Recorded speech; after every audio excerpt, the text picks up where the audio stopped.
Hello, everyone. Welcome to Telling Tales and welcome to Into the Odd, our lovely TTRPG actual play that we're currently running on Wednesdays in between big old arcs of our Simbaroom campaign. Hi, hello. I hope you're ready for some weirdness. And before we crack on with that weirdness and start introducing characters and doing recaps and stuff, let's quickly get that promo out of the way. If you check down below, there's a bunch of links. Links to YouTube and Twitch. You're watching on one of those sites. Please do check us out on the other. There's links to social media, Discord, Patreon. Check those out if you're interested in such things as those things are. Yes, coherent. We currently run 3 weekly series. Mondays is Warhammer Fantasy Roleplay. Wednesdays is Into the Odd. And Thursdays, as of tomorrow, we return to the Cincinnati Chronicles, our anthology of the old World of Darkness, and tomorrow we'll be picking up with our fourth arc with Wraith the Oblivion. So if you ever wanted to watch people play the most depressing role-playing game in the world, please do jump on tomorrow evening because it's going to be a blast. So yeah, we also run one-shots once a month usually. The last one a couple of weeks ago was Death in Space. That's available over on our YouTube along with all the other one-shots we've done. There's lots and lots of different systems to get your teeth into there. And our next one should be on Saturday, June 18th, where I will be running Morkborg. It will be a sequel to our last Morkborg one, but one which you definitely don't have to watch the previous one to enjoy. And you should tune in if you have any interest in the system, because there'll be a rather special giveaway. Yes. We'll, like all those other YouTubers and streamers, we will give you free things if you pay us attention. Wonderful. Okay. Let's start bringing on players, and they'll give us a lovely recap as to where we are with Into the Odd. And let's start with Mike. Mike is playing Yernak Farsi. Hi, Mike. Hello. And there's your new Lego art. Thrilling stuff. It's very good.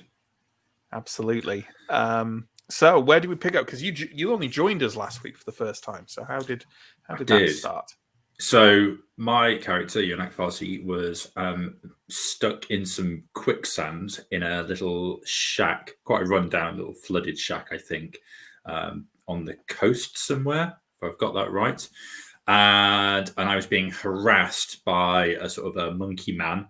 And then I was rescued by the party. In fact, I was partially rescued by the party, but I managed to fight off the monkey man myself. Yeah, you lobbed a half brick at his head. Yeah. Heroic fun. Yeah. It worked. And I was rescued by the party, who very kindly decided to sort of adopt me and escort me, sort of help me on my way towards finding the iron coral, which I think is what I'm trying to do, and which I think is what they're also trying to do. Yeah, well, most of them anyway. But yes, absolutely, everyone is on a mission to find the iron coral, this odd place that has sprung up on the coastline near Hope's End, making their way through the Fallen Marsh, and Yernak has joined them on this. Calling it a quest would make it sound entirely too grandiose, I think. Currently just wading through a bog. And to speak further on that bog, let's bring on Stephen. Stephen plays the character of Helroth Terrene and Helroth's wonderful hat. Stephen. Yeah, wonderful hat not pictured. We struck off in a westerly direction, as I recall, and encountered what I can only describe as a giant robot, because that's what it was. It was missing a hand. The other hand, I wasn't clear, was either holding or was sort of fused into some kind of plasma cannon that it was firing into the sky, ranting about a missing other, and essentially doing giant robot maniacal wanting to take over the world type stuff. So Helroth immediately befriended the robot, had a bit of a chat, which didn't really produce much in the way of useful information, but we offered to keep an eye out for its hand. Mm-hmm. There's a few other bits and pieces in the area. There was a sort of a big pile of rocks underneath, which was a sort of a mound of bags containing decomposing seabirds. Yeah, fermenting into a tasty treat. Because this is into the odd, and that's normal. Mm. And a sort of a pool of water with like what seemed to be some small sort of bits of iron coral in it. So that was all exciting. Largely uneventful beyond that. No, largely circumstantial, but fun nonetheless, which Absolutely. probably describes our entire story so far. But that's fine. And to further that story so far, let's bring on John. John is playing.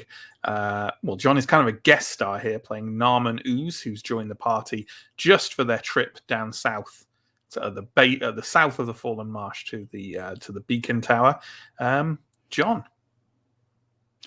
So as we were traveling onwards, the horrible weather we were caught in doubled down, and we were caught in a bit of a storm.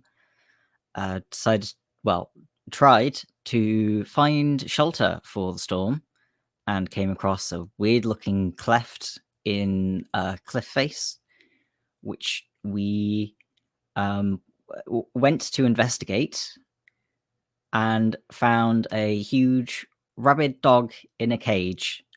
And the cage opened, and I was viciously savaged by said dog. And then I can't remember who actually battered it, but everyone apart from Narman, who lay on the ground sobbing gently, sort of dealt swiftly with the dog. Yeah.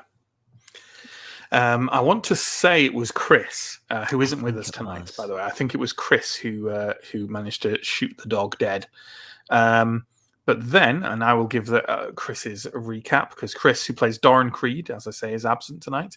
After this attack from the rabid dog, the group as a whole, led by Munford Dumbbell, your mentor-ish, decided to close in on this cleft and see who'd release the rabid dog, and were attacked by two foul ape men of the same type, perhaps even one of them being the same ape man that had tormented Yernak in his lovely sinky bog horribleness. And they charged in. They did some thwacking with clubs, but were swiftly routed. One of them running off into the kind of darkness, and the other one being shot dead by someone else? ? Was it you, Helroth, or was it also Chris who shot the ape man dead? I think I did some shooting, but I don't remember killing anything. Okay. Well, covering fire. Clearly, we remember this well. But yeah, you made your way into this cleft, spent the night there, and emerged in the morning to some kind of weather. Was it raining again? No, because that would have continued the storm. Was it misty? Was it sunny?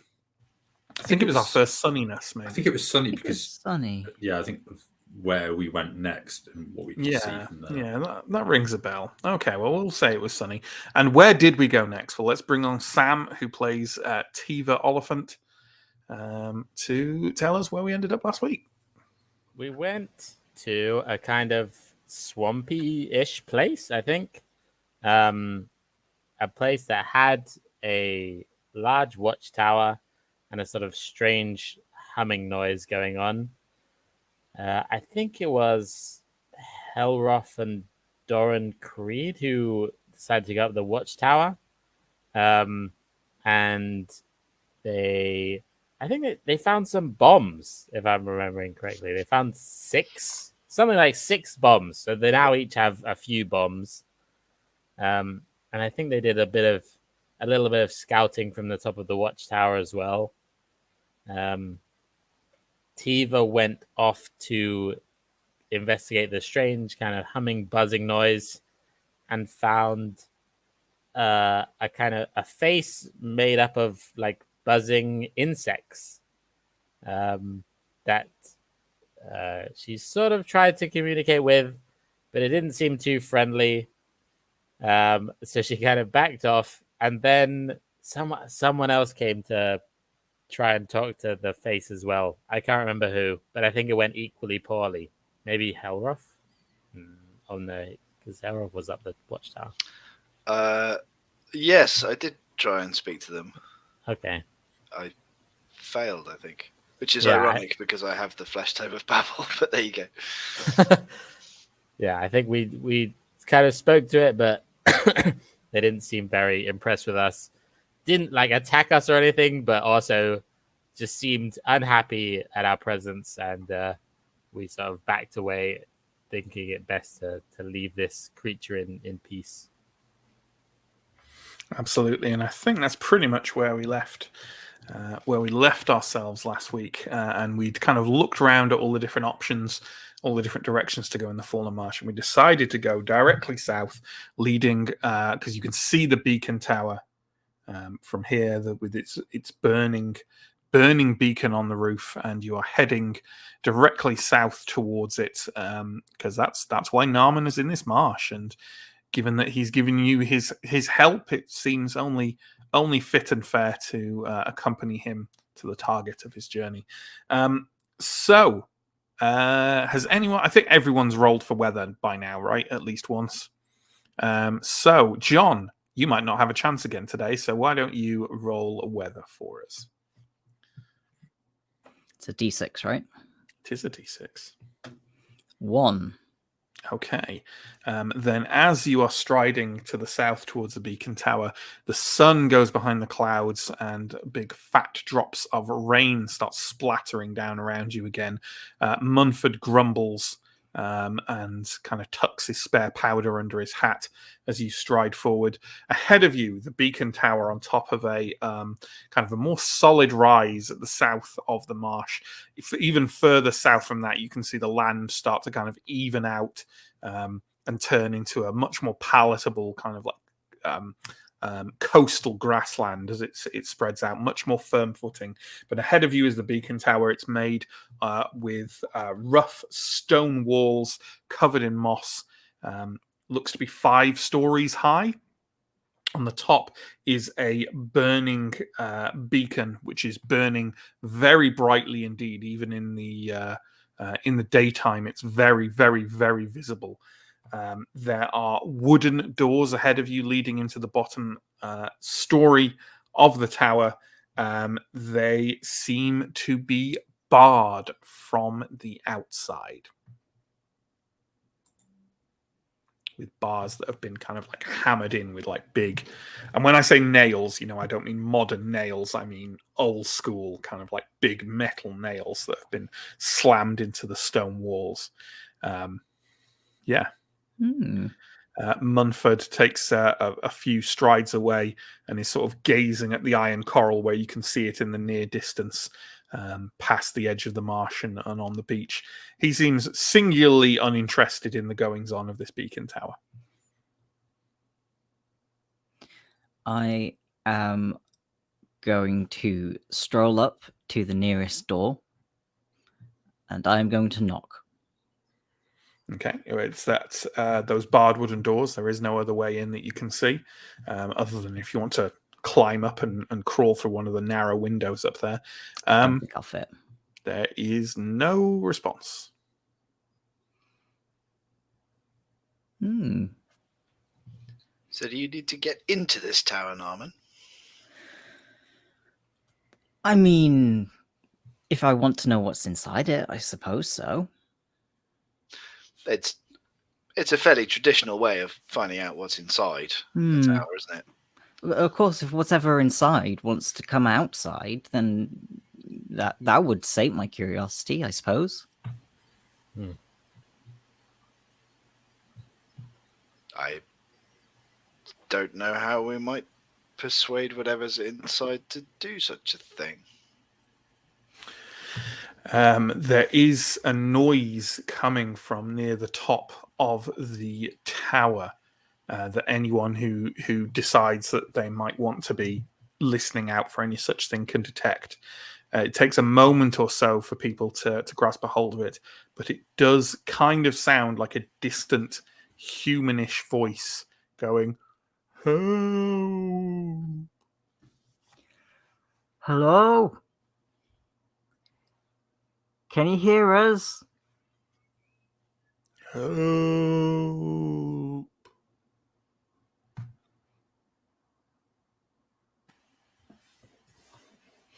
They say hope. Help. That was a bit, wasn't it, Mike? Yeah, that was a bit. It Oh, was an never mind. in-character bit. Thank you for destroying my roleplay. That's all right. Just wanted to clarify, just in case. Hmm. Don't try that again. How dare you? So, what do we have that can get into a tower? I have a mallet, which is somewhat more useful for driving nails in than pulling them out. Could definitely try and knock the bar off with it, though. Or with Doran Creed's candelabra, which I was gonna has say, tremendous ramming properties. Would Mr. Creed donate his battering ram? Given his actions so far, I feel very safe speaking for Chris in saying Doran Creed is very happy to lend his candelabra for any kind of actions, especially violent ones. Or we could use a bomb. Do we have any of those? We do, yes, yeah. Oh, fantastic! I think.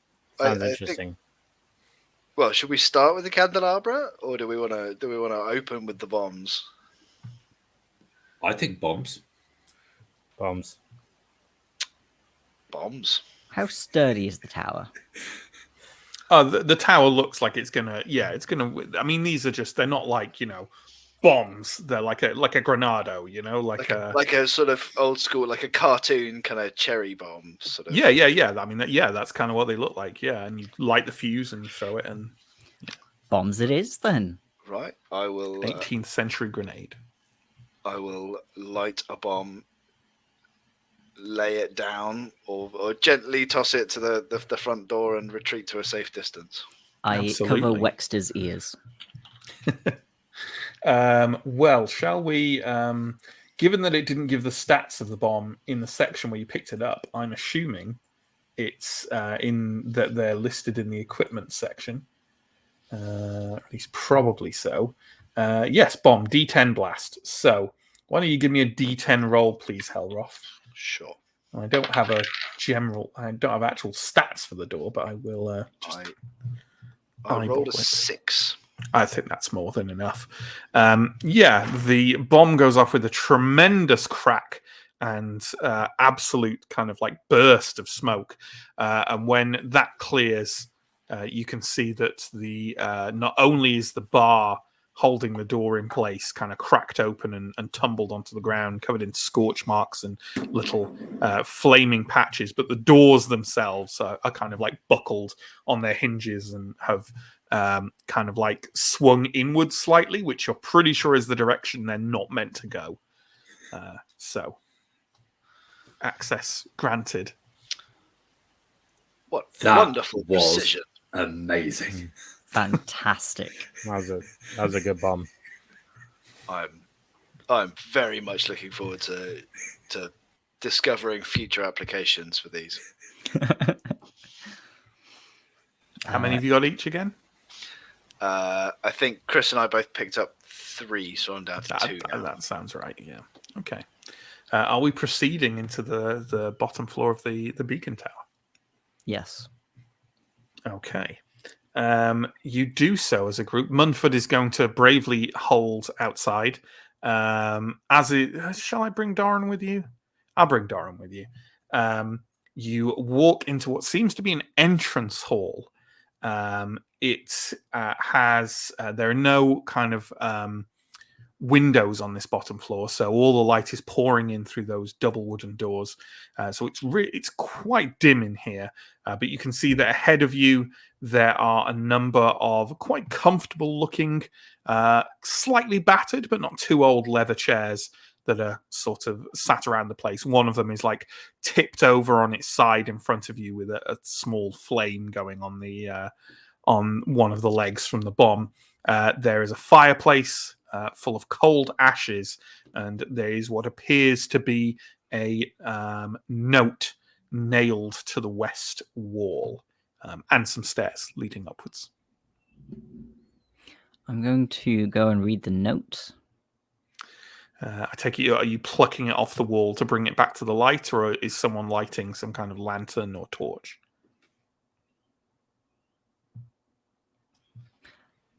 I will. Well, I will presumably have some form of flame on me to have lit the bomb, so I'm happy to be carrying a torch. Sure. In that case, Naaman, by the flickering light of Helroth's torch, you can read, "I have trapped it in the cell using my arcanum, but I cannot stand to be near it. Let it live out its pathetic life up there and prey on us no longer." An echoing, odd voice comes down those stairs. Help.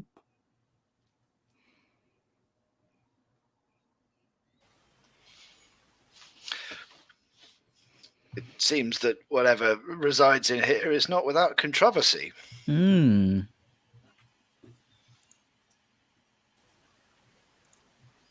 we should go see what it is.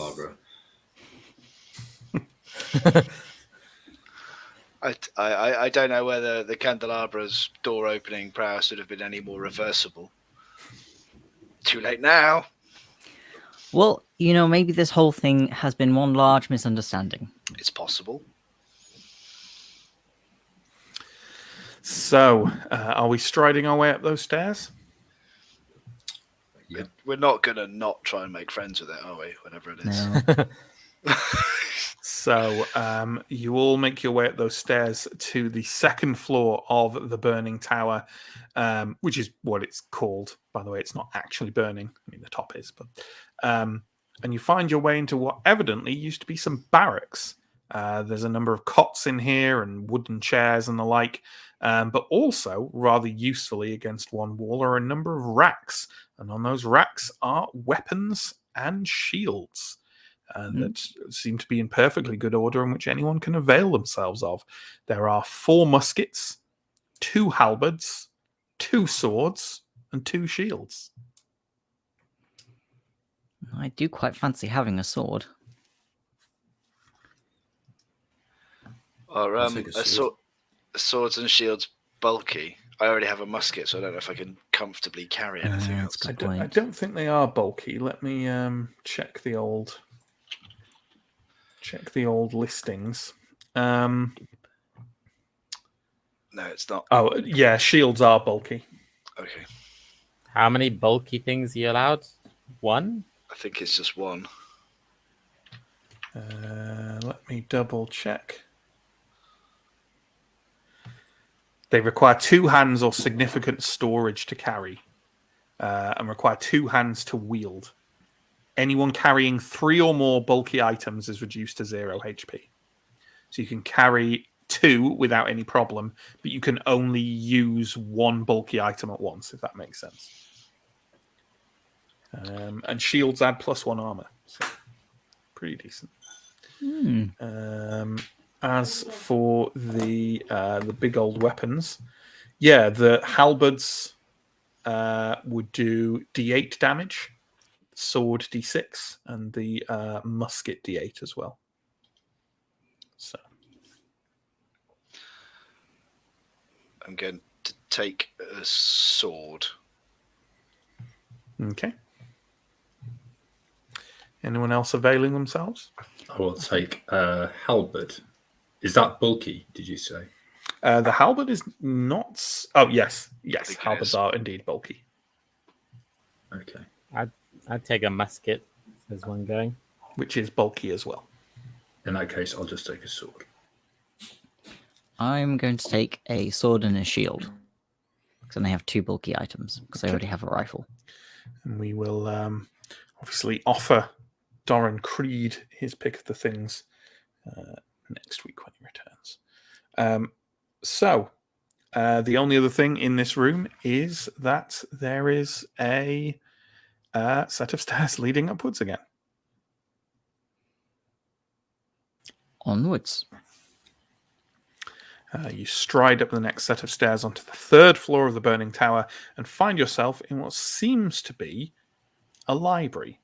The walls are covered in bookshelves. There is a table that has a stack of books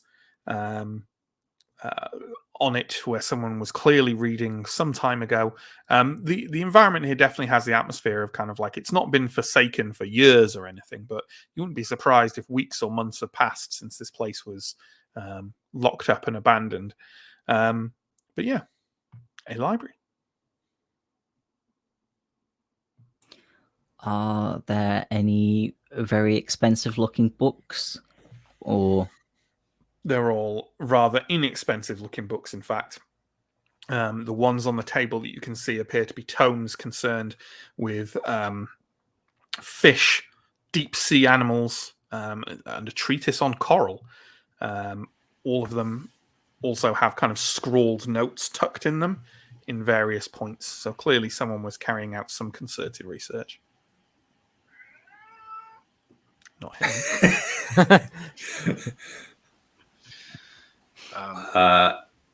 Yernak will take any book that looks like it's about fish. There's quite a lot of them. Well, I will take the most readable looking books with the most pictures of big font. Just yeah, imagine absolutely. That going down the shelves, being like, got it. Ooh. Yeah. the Bastion big book of fish. Is now tucked away in Yernak's pack. Is there some kind of I don't know what investigating things is, willpower or some kind of roll I can make to see if the books about coral might have any relation, like they might have been being read. You don't need to roll. You can just flick through, look at the notes, look at various other things. You open it up. Connections to the iron coral. Yeah, sure. You open it up and look through. Certainly all the illustrations and all the details in there seem to be just talking about normal, different kinds of coral, and the notes seem to be kind of like stuff about what someone's picked up off the beach. Just kind of found, washed up, and is trying to find what kind of coral that is. That you can't see any obvious drums in the deep style. Notes or stuff about the odd red coral that you saw in the pool and that you've seen constructed as the iron coral on the beach far away. Cool. Tiva is gonna look through to see if it's all boring non-fiction books or if there's any good old-fashioned stories around in this library. It's mostly biology. And I'm going to say no, there are no non-fiction books. Not even some kind of book about daring do on the sea. Tiva looks through, is increasingly disappointed with each new book about fish that she finds. Is it all marine biology, or is there any subterranean biology books? Marine and coastal biology.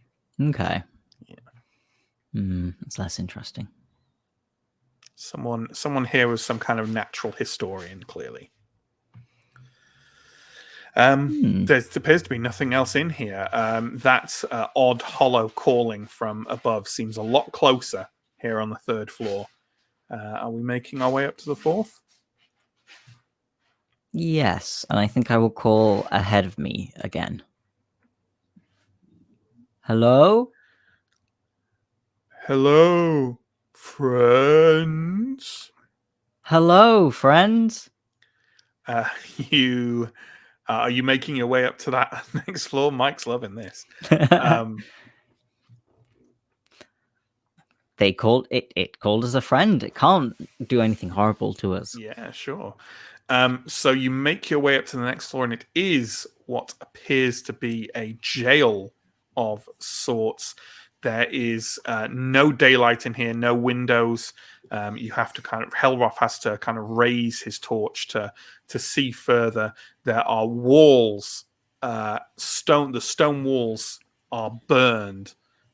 kind of layers of charcoal and fragmented bits that have crumbled to the ground. Clearly, some great fire happened here at some point, and there about half the room is cut off by big iron bars that are somewhat scorched along with the stone they're set in, but still in place.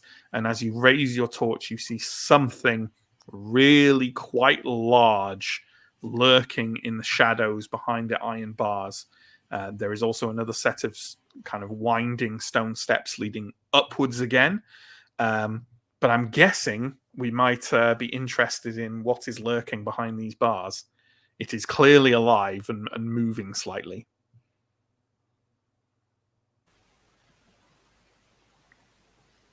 Walk forward and see what it is. As you do so, the copious individual sort of shuffles forward slightly with a great kind of flopping motion, and a monstrous man-like head with a gaping mouth of blunt teeth emerges from the shadows and into the flickering light from Helroth's torch. Its body resembles something between a massive walrus and a porcupine, bristling with thorny spines. It looks at you with kind of wide, kind of saucer size eyes that blink sort of oddly, and you can't be sure. It either looks very stupid or oddly intelligent, and you can't really make up your mind which.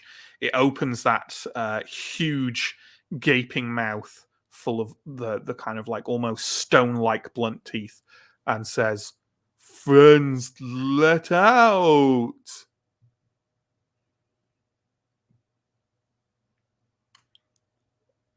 Well, I mean, we've only just met. Narman, why don't you give me a willpower roll for the impression you give, please? Pass. Heard your voice, friend from below. Yes, I was calling to see if anyone was in here, and here you are. My name, I'm Narman. Pleased to meet you. Do you have a name? Call me Glutton. Glutton. Glutton. Well, pleased to meet you, Glutton. This is a bit of an odd question. But where are you from exactly? Far away. Yes. Place of treasure. Gold, jewels. Can take you. Let me out. Yes, see, the thing is, we found a note downstairs indicating that perhaps someone else didn't want you to be let out. Bad men. Who are they? Don't know names. Put me in here.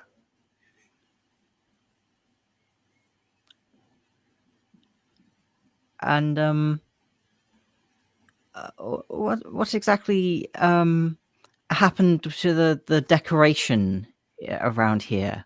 Tried to burn me. Oh dear. Didn't work. I see that. Glutton, I don't mean to point fingers. You seem like a perfectly reasonable chap, but do you have any idea why these people may have tried to set you on fire, imprisoned you on the top of a tower, and left a note telling travelers to never go near you? No. Must be bad men. I think we should let him out. He does seem on the level, doesn't he? The way I see it, his imprisonment here was clearly the result of somebody's quest. But your quest was to come here and explore what was in the tower, which I assume was him. So in a way, freeing him would be the conclusion of your quest, even though it would be undoing their quest. But I've never met them, so I think we should free the friend. I think burning someone in a prison is a very cowardly way to try and kill somebody. It's And, ill-mannered, isn't it? They must be the bad guys, and he must be the good guy. Ill-mannered. Yes. Mm-hmm. I must say, I don't think whoever trapped him here didn't make a very good impression on a tourist. Glutton, if we let you out, would you be tempted to attack us or in other ways do us harm? Glutton would never attack friends. I think he's on the level. What do you think, Wexter? Oh, you're asking me as the dog. Yeah. How is Wexter reacting to this let's giant see how does Wexter have any man stats? walrus? Does Wexter have any stats? The only stat I've generated is his strength. Okay. Well then, I will don't know roll a die with higher results being kind of Wexter more accurately perceiving the situation and lower less so. Wexter, how is Wexter on the ground, or are you holding Wexter? Because you carry him quite a lot, right? I do carry him quite a lot, and I think 4 flights of steps, or it's three flights of steps might have been a bit much for him. So I think I've got him tucked under one arm. Sure. Well, tucked under your arm, Wexter is kind of like stiff as a board, sort of staring straight at the glutton, hackles as raised as you've ever seen them before, going.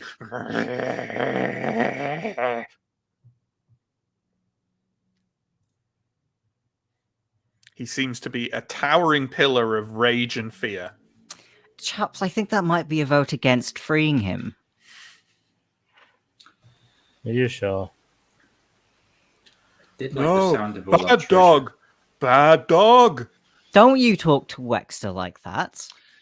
Should I go downstairs and fetch Binky? A second opinion. Yeah.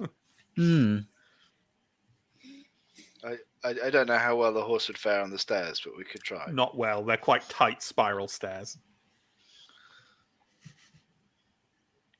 I am amused by the fact that this party requires animals to inform them of the whether or not to let the monstrous creature that people tried to shut in a jail and burn.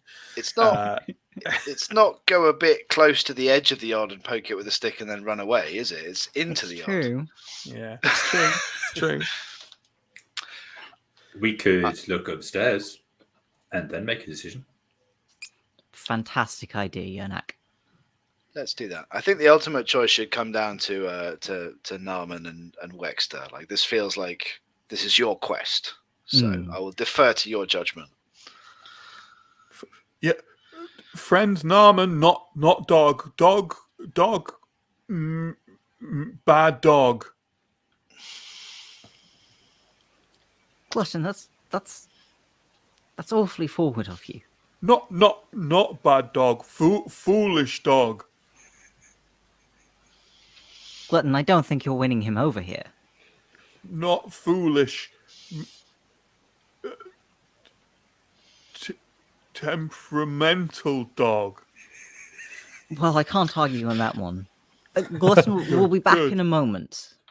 Just wait here. Sure. Are we all proceeding up to the next floor? Yeah. You find yourself atop the burning tower with a very clear view of the surrounding area, even through the drizzle that is coming down.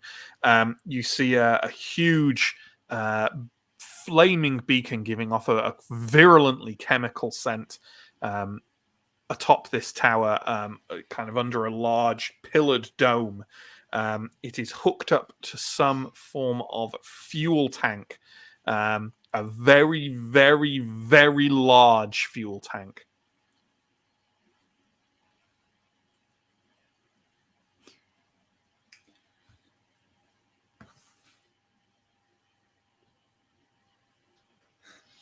I can see, Narman, the opportunity written on your face. I mean, whoever was here before, it did leave an awfully polite note, and did try and burn Glutton. Are you thinking Glutton should remain? Well, it would be a shame to have come all this way and do nothing. And maybe we could finish the last fellow's job for him. Helroth's kind of eyeing the fuel tank. You want to burn him?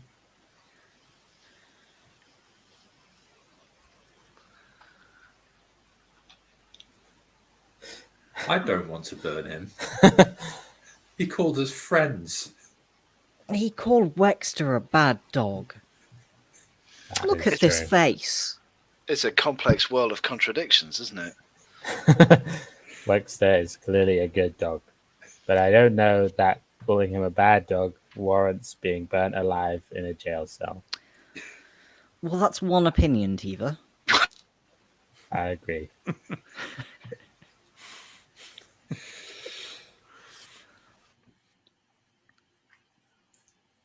I don't want to burn him, but I do want to play with the fire. I don't want to burn him.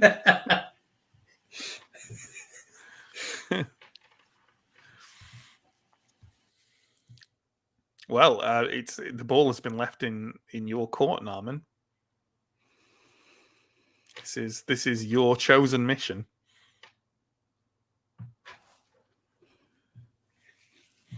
To decide, you had a mission, you heard about this horrible, awful, monstrous creature from beyond the stars that turned up and killed lots and lots and lots of people, and then was shut in a tower. Which does seem to somewhat tally with the information left everywhere around. But on the other hand, he did call you friend. He did. So, I'm always worried about listening to one side of the story and letting it bias me. Sure, both sides. However, both sides.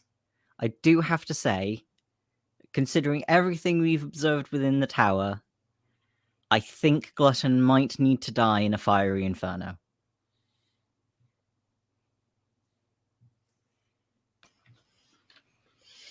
Helroth? Yes. Would you mind donating one more bomb to the cause? Is the removal of the beacon and the fiery inferno in which we're about to engulf this tower likely to, in the long run, be responsible for shipwrecks? Because I don't really want that on my conscience. You have no idea what purpose this beacon tower is for. How close are we to the coast? Like, is this very close? Okay, so this could be some kind of lighthouse. It could be, yeah.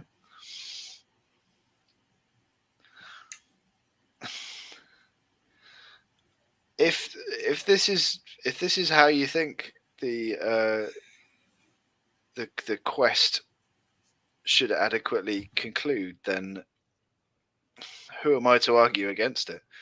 What exactly is the plan? I mean, the fuses on these things are not terribly long. They are. They actually do have like about maybe a minute or so fuse that you clip down. So you could get out in a minute, probably. It's a very large, very volatile fuel tank. Oh yeah. Hmm. Oh yeah, it's dangerous. Yeah. But I'm saying it could be done. Right.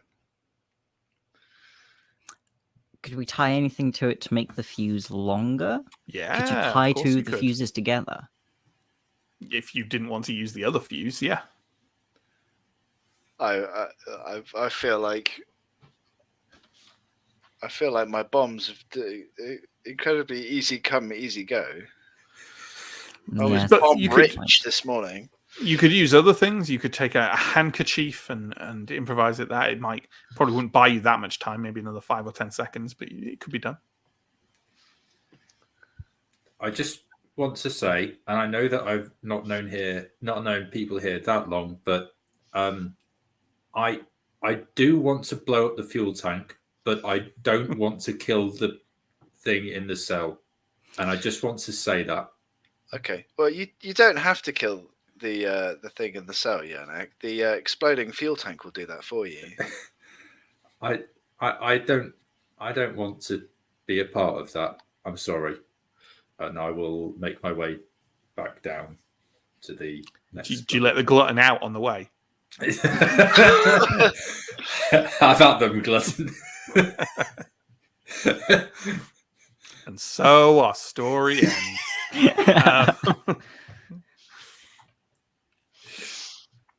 I don't want to be a part of this, but neither will I save a life.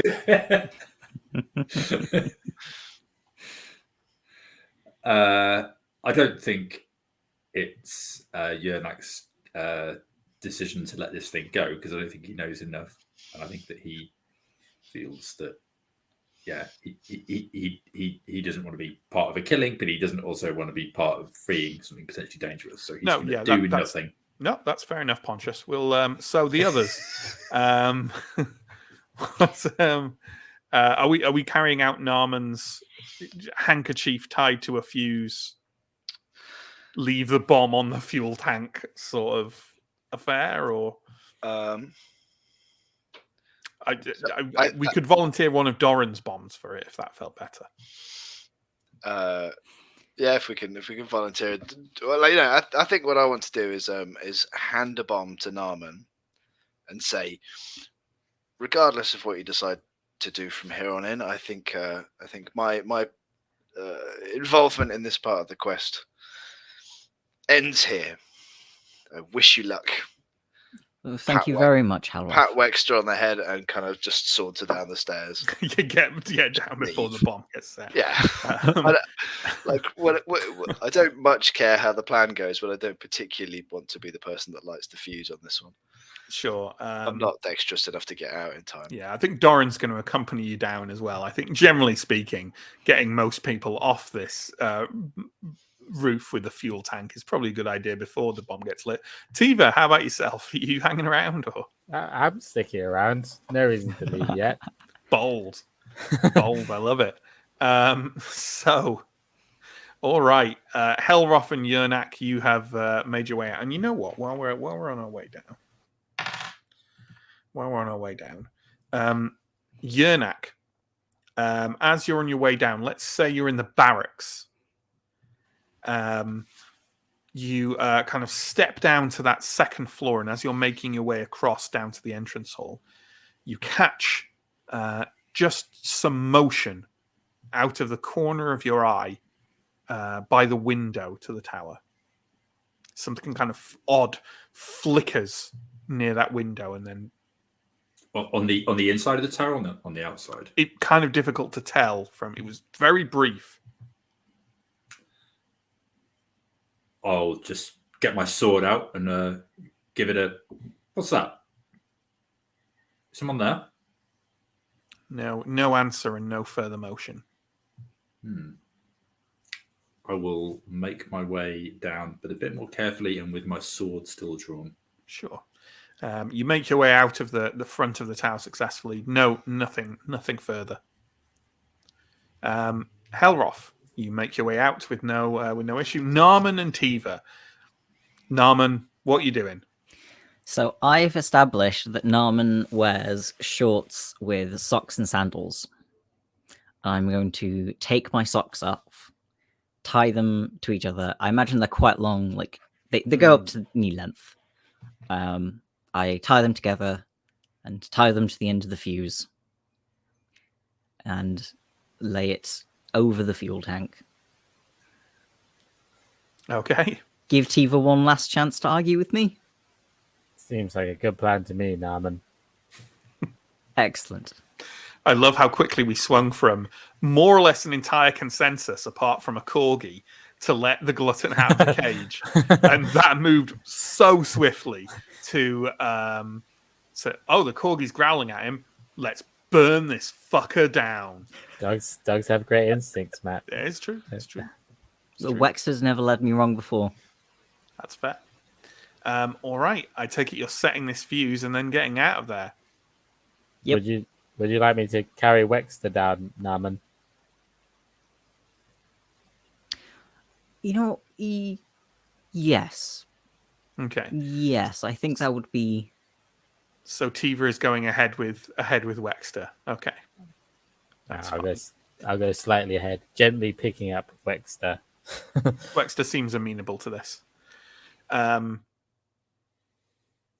Okay. Narman, I take it you're setting that fuse. Yep. Okay. And then running, I would assume. Yep.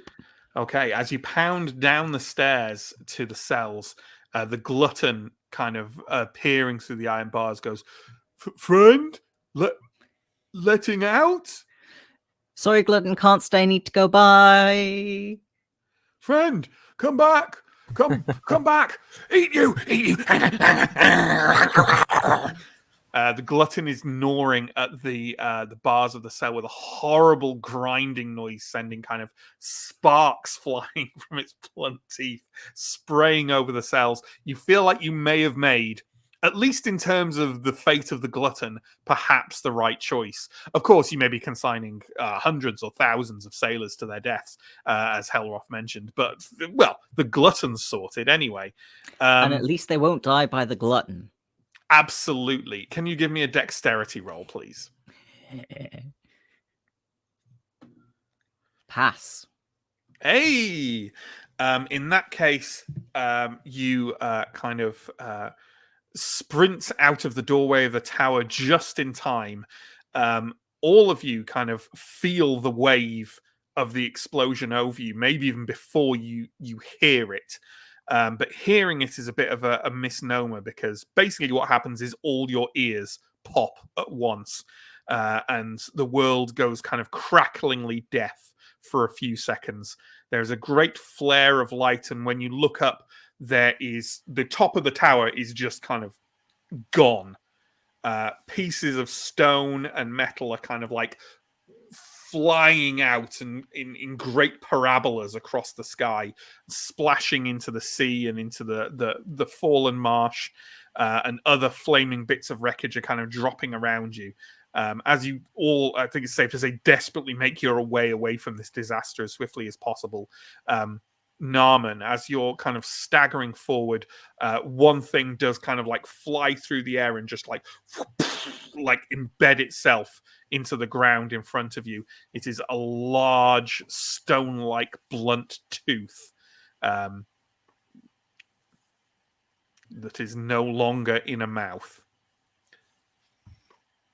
Tower's gone.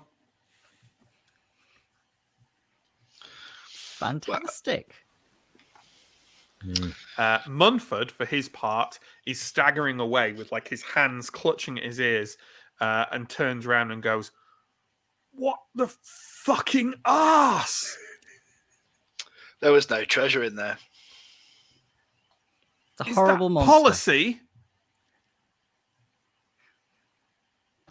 You're the expert. It was. Swear, Tareen, was this your goddamn cockamamie plan? No. It was No, it was Narman's. mine. Oh, well, I'm sure you had your reasons. Thank you, Munford. It was the best thing I've ever seen. We've saved countless people from being injured by a horrible monster. The world is safe. You're a All hero, thanks to Narman. you, Exeter. Well, if there was some monstrous creature in there, I suppose you have done the right thing.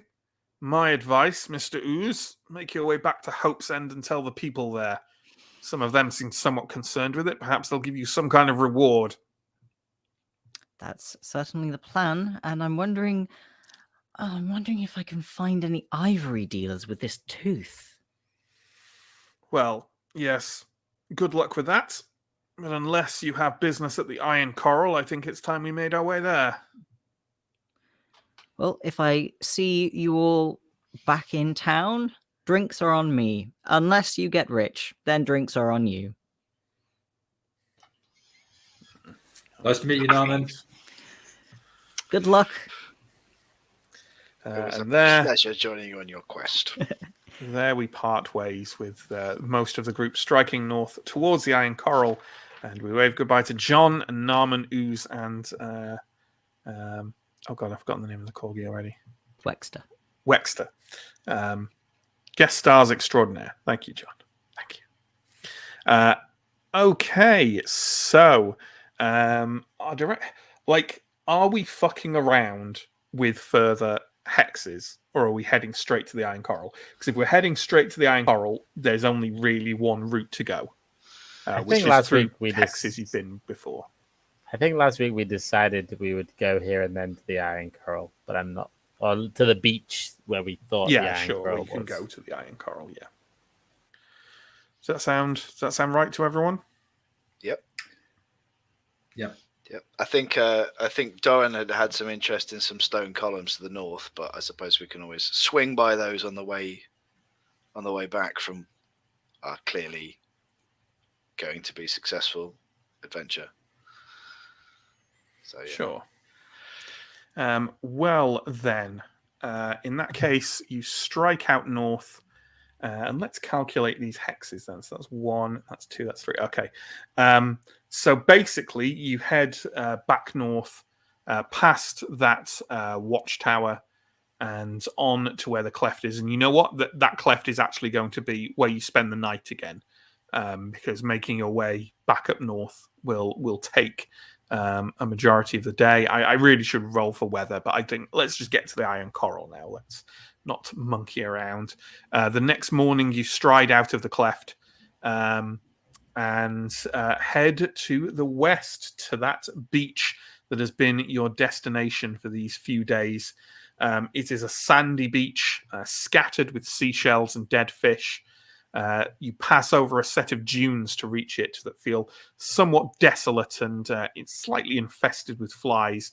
And ahead of you, the Iron Coral looms from the ocean. I don't know if we've had a full description of it before. It is jagged and metallic. It seems to grow out of the sparkling ocean. Cavernous holes beckon from its reddish, sponge-like shell. And you've heard rumors that the few sent to explore inside have not returned. It is really very big. I'd say maybe, I don't know, like 6 or 7 stories high. It's basically taller than the tower that you just came from. And as you approach it, well, you know what? Here we go. Let me share some art from the book for it, because that seems like a fun time for everyone. If I can full screen this thing. Can I full screen this thing? Clearly, maybe. No. I don't know. I'll just share this. It's fine. Here we go. There's some art from the book. That is the Iron Coral with size of people. Oh, hey, there's Binky. For comparison. So lovely. So, as you make your way across the beach towards the Iron Coral, you can see ahead of you there is a man of middle years who is standing, looking somewhat forlorn and somewhat confused by a coracle that he's pulled up onto the shore. He's looking with some tentativeness towards the iron coral and sort of occasionally kneeling down and inspecting the rather sorry state of his nets. Yeah, he seems to be a fisherman of some kind. He has not yet noticed you. Morning. That's fair enough. Do you want to give me that willpower roll? Sure. That's a fail. That's a fail. The fisherman kind of whips round and kind of holds a spear out in front of him in a defensive way and says, "Oh, don't come near. I've got nothing of value." Merely say good morning. You seemed forlorn and crestfallen at that coracle, friend. No, I know exactly where I am. I did not suggest otherwise. You might have. In another life, perhaps, I suggested that you looked forlorn and crestfallen. Those words don't mean lost; they mean sad. Are you? What are you doing here? If you're not bandits, No, dear boy, we're adventurers. them's fancy words for bandits. At this point, I'll sidle up. Hello, what kind of fish you got? What, you a fisherman? Used to be a fishmonger, as it happens. Oh, soft end of the fish trade, were we? Well, we can only flog what we're sold by your lot. Well, I've got some sprats, a couple of halibut. Okay.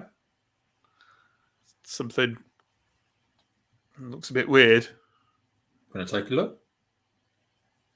Well, you just stay your distance. He kind of walks away from the coracle a little bit and holds his spear defensively, but seems to be allowing you to take a look in it.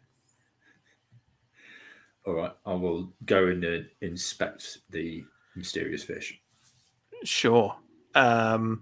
You see, he has indeed got a number of sprats, a couple of halibut, and he has what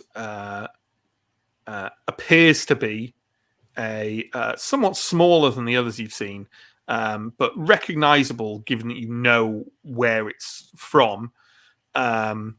Some kind of like medium-sized, drowned and blubberous ape man.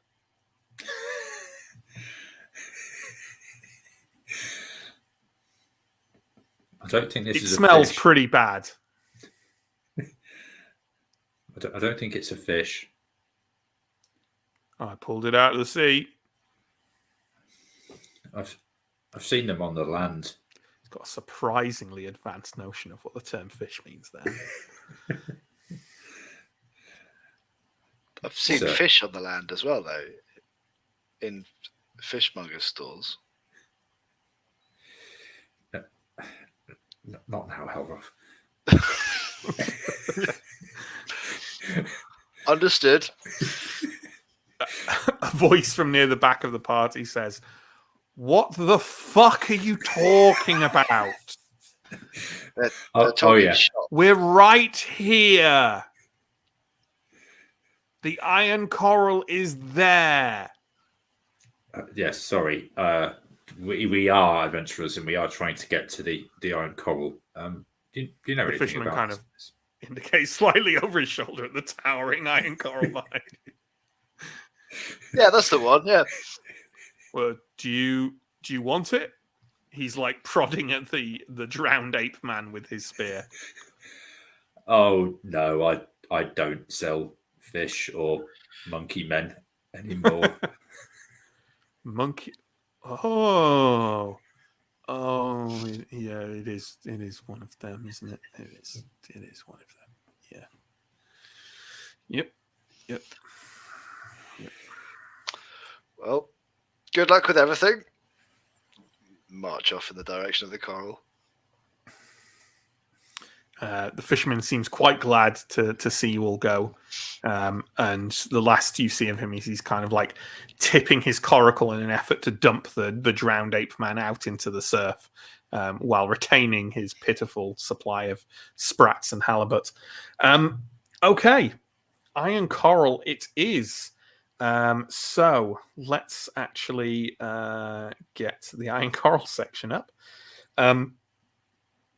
So the iron coral, obviously, as you may detect from how this is set up, is not a hex crawl like we've been on so far, but is much more of a dungeon bash. I would strongly suggest that one of you take on mapping duties. Because I mean, you'll see why. It's pretty complicated. So can we assume that's going to be Mike, being as Mike has mapped before for the group? Wonderful. So where you are at the moment is a location. Essentially, the iron coral is half in the sea and half on the shore. And where you are now is this, as I say, a sandy beach leading up to the very edges of it. On the very edges, the coral, which still has that metallic sheen, oddly seems to be grayish rather than the more vibrant-looking red that the central sort of pillar of material seems to be made of. All around it is a sea, which is really quite rough today. The shore has frothy surf, really full of dead fish, big piles of dead fish that are washing up around the iron coral.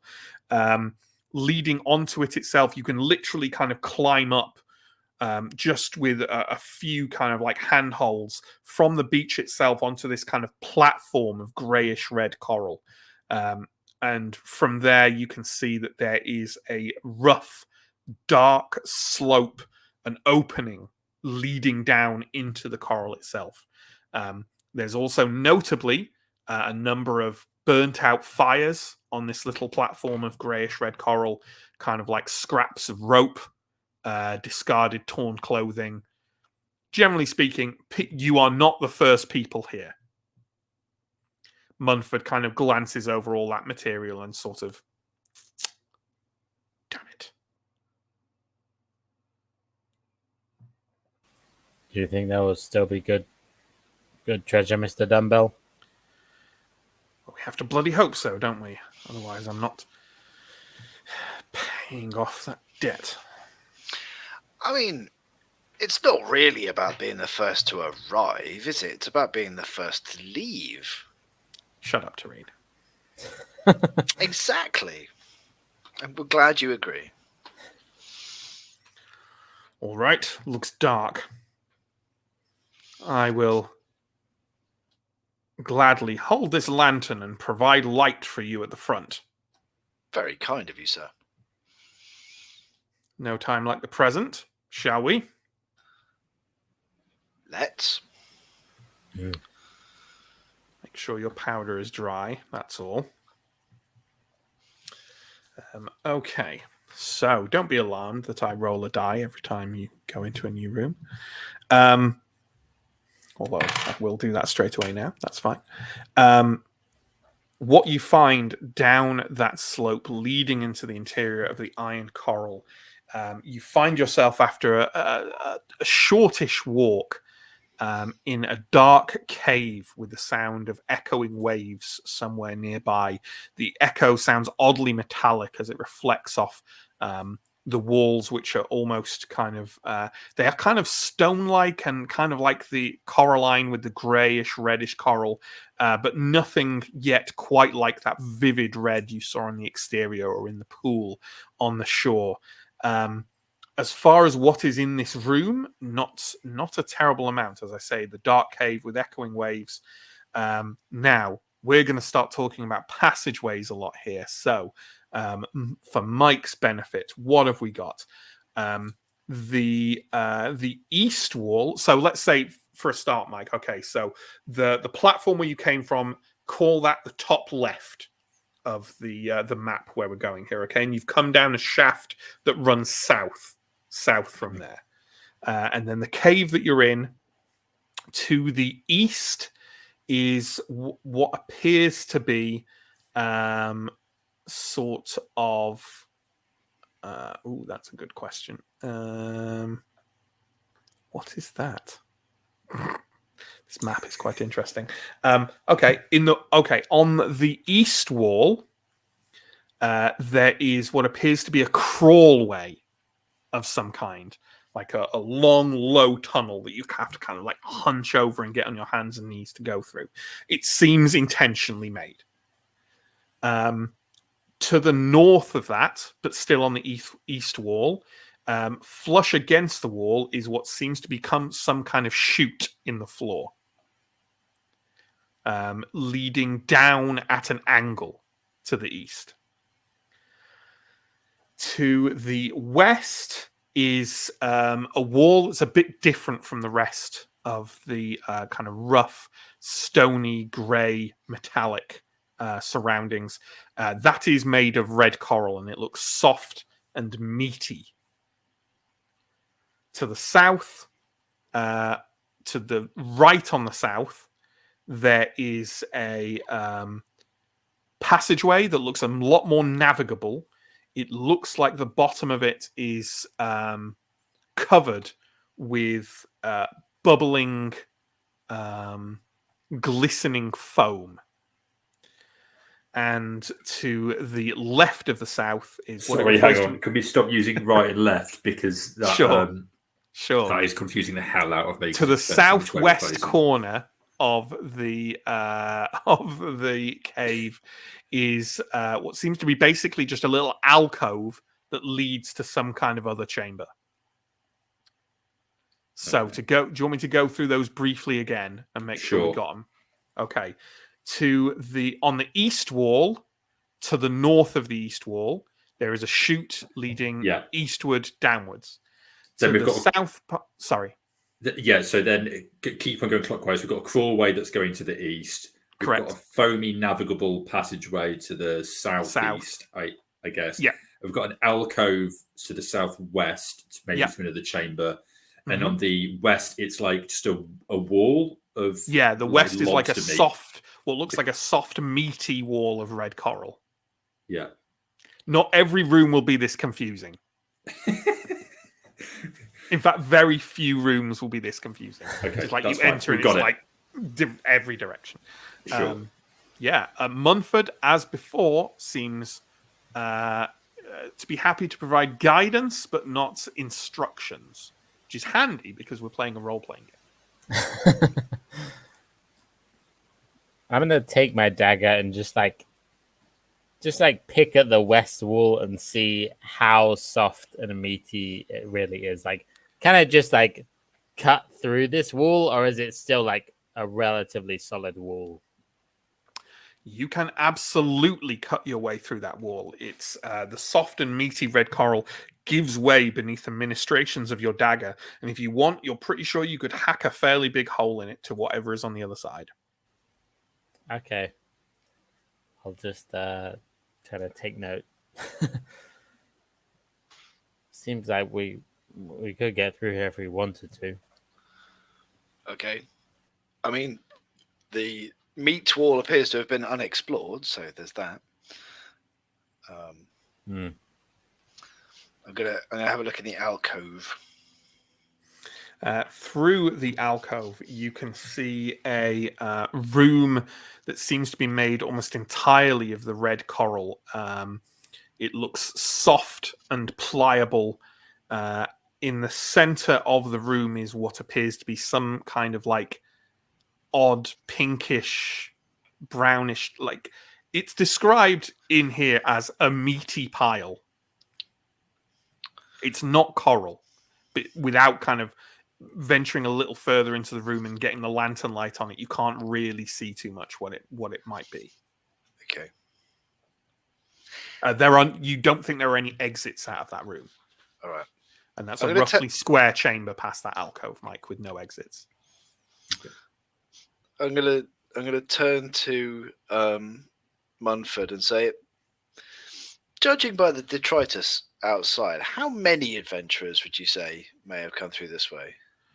Oh, must I do everything for you? At least 2 parties, maybe more. Okay. Mayhap they are still in here with us. Or they left long ago. Or they remain here permanently. Yeah, I'm thinking somewhere between still with us and permanently. At least a dozen people have come down this way, into this place, which is somewhat made from meat. I'd like to pick up some of the meat and sniff it and see if it smells familiar. In that alcoved room. Yeah. Okay.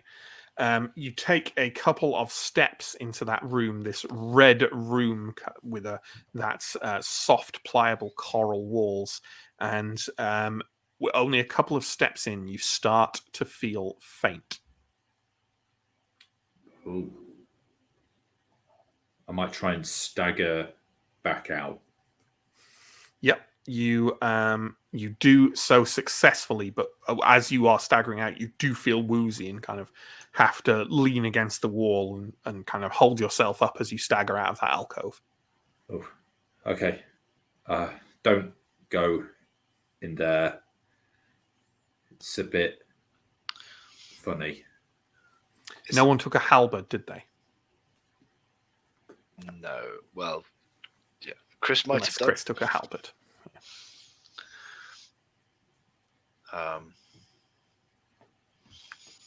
So that's a trap then.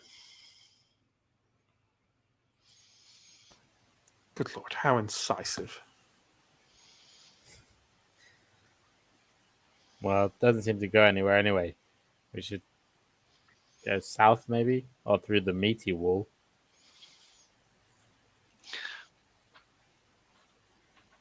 I mean, where would we expect to find the most impressive treasure here? Like, deeper? Perhaps the slide?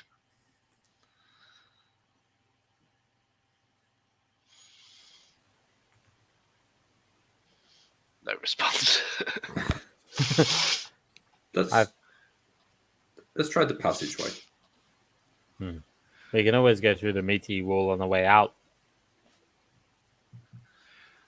The damp passageway, I suppose. So this passageway to the southeast, which, as I say, is filled with foam. Are we just stepping through the foam regardless? I think we'll probably prod it with our toes first before we fully commit to stepping on it. I think we want to see if there's stuff underneath the foam before we. Sure, absolutely. Yernak, that sounds like you're volunteering. You step forward, dab your foot lightly in the foam, and are extremely distressed to find that your foot comes away smelling really salty. Yeah. There's just a very sea-like scent of brine from both the passageway and now from your foot. Is it like sea foam, or is it like? Yeah, it's very like sea foam. Yeah. Okay, well that's not unfamiliar and unpleasant to Yernak, so that's fine. I will continue. Absolutely. You stride forward through a not too long passageway and find yourself in a square room filled up to your groin with this sea-smelling, salty, and seemingly harmless foam.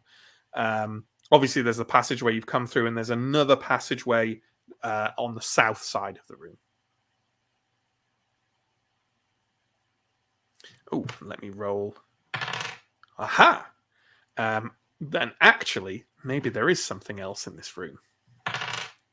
Uh-oh. Yes. You sort of, Yernak, as you're in this room, are the others following behind now that Yernak has kind of vouchsafed this foam? Yeah. Yep. as you emerge into this room, it first seems there's nothing really in it. Kind of the light glistens off the bubbles of this foam a fair bit, and then motion from the passageway to the south, and a form emerges into the lantern light and slowly squelches its way forward into the room where you are in an odd, like jerky fashion, which as it moves forward, you can see is because it seems to be some kind of metal crate mounted on a slug-like foot, which is moving forward in that kind of like sluggy way of like compressing and then extending. Yeah, that's it. The crate itself looks, like some kind of storage thing. It seems to have largely not noticed your presence. And it's just kind of like slowly moving as if to kind of move past you and up through the passageway you just came. Does it look like the crate might have something in it? Or is the crate just containing the rest of this slug? No, it definitely looks like the crate is just mounted on this like slug-like thing that's like moving through. The slug-like thing looks biological, but the metal crate definitely looks like it's mounted on it, not like there isn't a little slug man inside the crate like operating it or whatever. Okay. No, it looks like it has like a little. The side of the crate has like little clicky, sort of little latches that look like they open up. Okay. I might try using my Arcanum, my Tyrant's Rod. Mm-hmm. And I might give us a description of what it does, Mike, because I don't think we've talked about it. So I can order a target to either drop, halt, fall, flee. That's it, actually. Drop, halt, fall, or flee, and the target has to roll willpower to resist. Okay, sure. And I think, because I don't think I can order it to drop if it's strapped on. It seems fused. Okay, yeah, so I probably can't do that, but I can order it to halt, maybe. Sure, yeah. Why don't you tell us what this Tyrant's Rod looks like? Careful. And tell us what, how does Yernak use it? How does it work?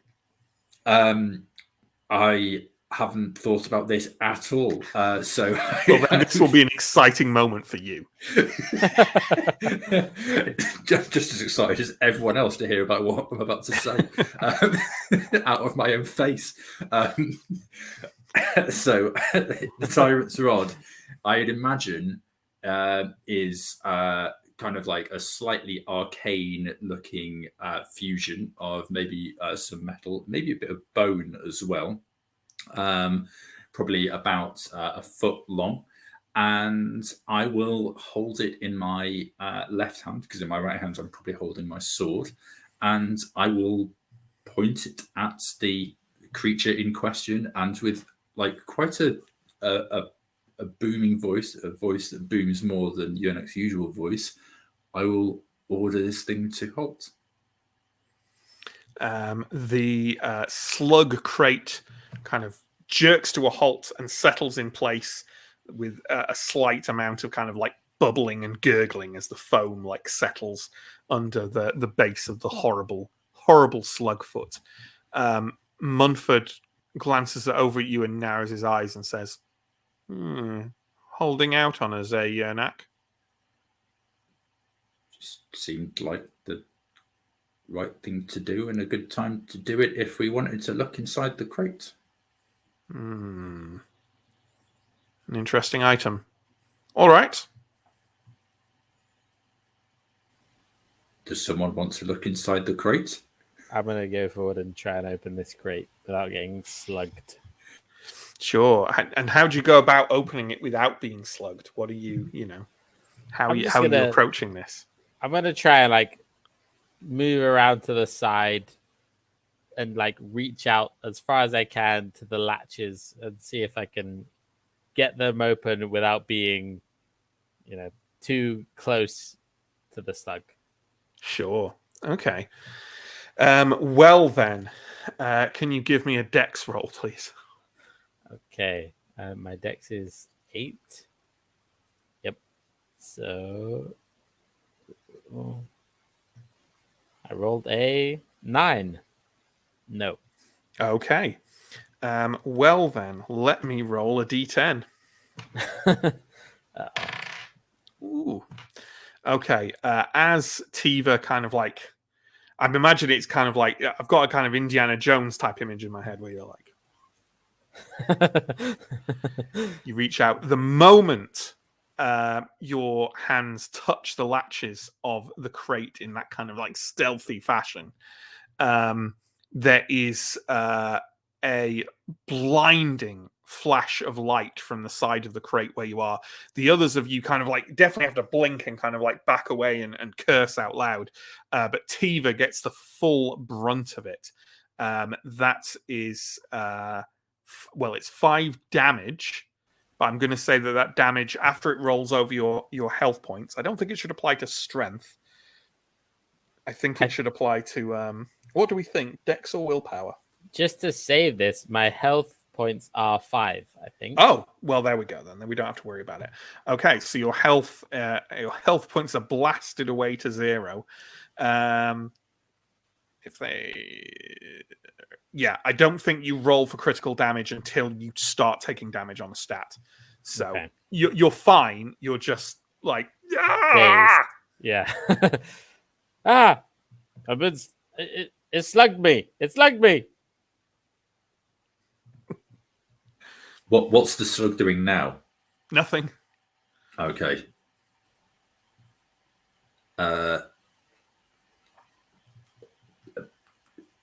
Tifo, you okay? You think I've been slugged? But did you get the crate open? Tiva did not get the crate open. Helroth, do you want to? No, never mind. Let's. Of course. I'm going to whip out the magenta bicocket and put it very low across my eyes so that I can't see what I'm doing. And then attempt to open the crate without being able to see. Okay. All right. Yeah, sure. Okay. I quite like that. Do you want to give me... so you're kind of going for like a stealthy-ish approach as well.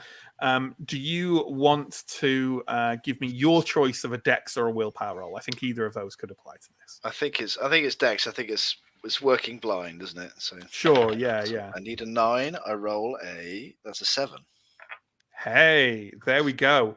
You know what? Given your particular way you've done it, I'd say that whatever your fumbling does, it definitely sets off that flash again. But the thick, well-crafted and beautiful fabric of the magenta bicocket shields your eyes from the glaring flash.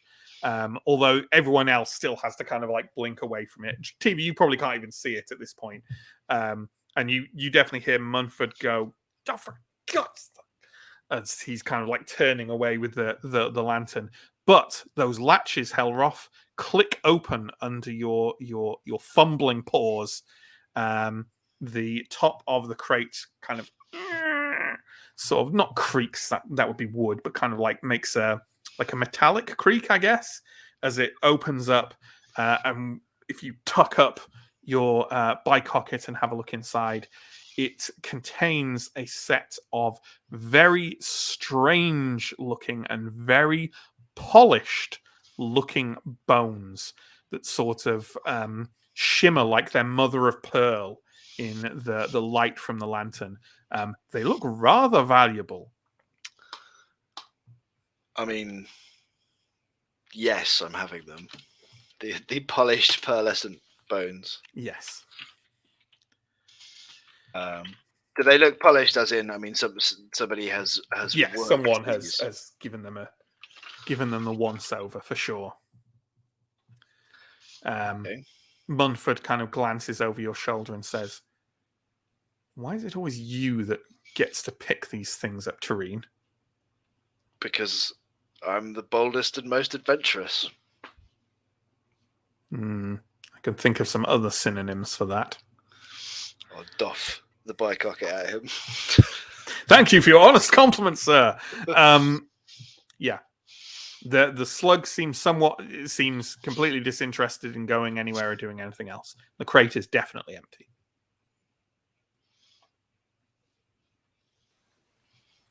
And you, you can bring your HP up, Tiva. You've had as these bones are being lifted out, you definitely had a few moments to take a drink, and because that's how HP works, right? It's just like anytime you get a short rest, a few minutes of rest and a swig of water. Yeah, nice. Ooh, although actually, let me just take a look. Let's house something. You know what? I think that counts as loitering.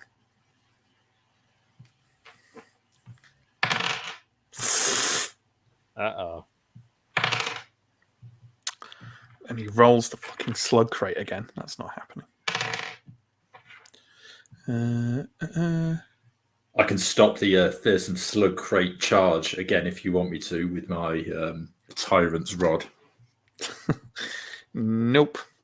Could just have the exact same encounter again.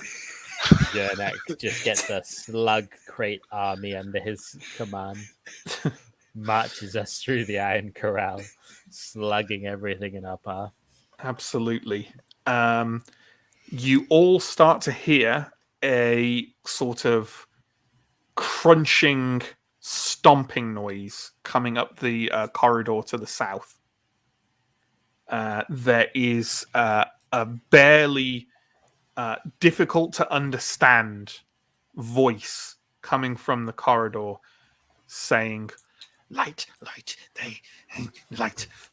that bones, I got the bones.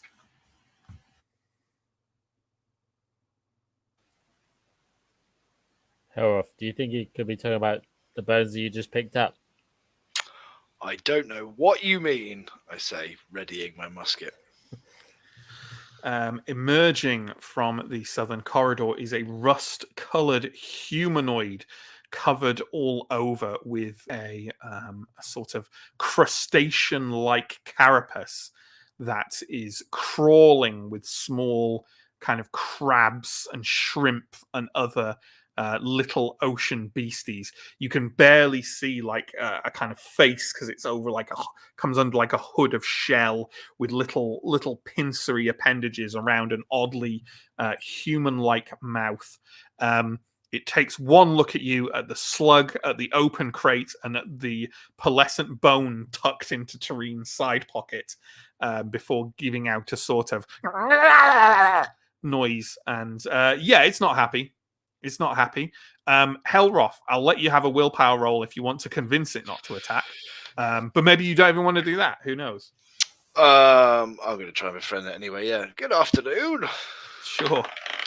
That's a big old fail. That's a big old fail. It's a big old fail, isn't it? It is going to charge. Yeah, I don't think this is an ambush of any kind. I think you can all take your turns. Although Doran seems oddly unprepared. So who is reacting to this first? Did anyone particularly say? You said you had your musket. I had the musket readied, yeah. So why don't you give me a damage roll then, please, as you shoot this it's a D8. Crawling carapace, as it is called. Lovely. It's a D8 and I roll a 4. 4. Okay. Oddly, it doesn't have armor, which you would have thought it does, being called a crawling carapace, but there we go. Your musket shot kind of penetrates into the thing's thorax, where more of those little twitching appendages are kind of furiously flapping away. And there's definitely a crack on the other side of its shell as your musket shot pings out the other side. But it doesn't seem too distressed, and in fact just seems determined on making more noises and sort of scurrying rather madly, probably towards you. You're the one with the bone. I will say, oh dear, and back up slightly. Who is next? Maybe I'll go next. Mm-hmm. I will I will swing at it with my sword. Absolutely. So, do you want to give me a damage roll? Yeah, it's just a D6, isn't it? Sounds about right. 1. Okay. You swing out, and your sword kind of like clanks off the back of the carapace. You leave a bit of a dent in it, but you suspect that you've contributed very little, at least for now. Tiva. I'm going to pull out my sword and dagger and try and stab this thing. Absolutely. Give me a damage roll. Okay, it's a D8. Rolled an 8. Nice. Okay, well that takes it past its HP. In which case, I need to roll. I need to do the save to avoid critical damage. Yeah, I'm going to take for this because I wasn't sure. Because some enemies just have HP listed and some have their strength listed. Like, I'm just going to kind of improvise how I go with this. But for the first thing that needs to happen is this thing needs to make a save to avoid critical damage, which it does make. Tiva, you step in. What are your sword and dagger like? Are they more kind of like, are we talking a saber, a rapier? Like, because you think sword and dagger, you think that kind of Florentine style of fencing, which is more kind of like a. I imagine them being sort of more kind of sturdy, wider, kind of quite like basic items, but just relatively well made, but not flashy, not expensive looking. Just like a very solid, thick sword and nice-ish dagger. Sure. Well, you step in, not that the creature has a guard, so to speak, but you step in and kind of puncture the side of it with the sword a little bit, and then get a good swipe in with the dagger as well, and an odd, again, like rustish liquid shot through with odd goopy white bits, kind of like splatters over the walls into the foam, and maybe onto your front a little bit as well, which isn't very pleasant.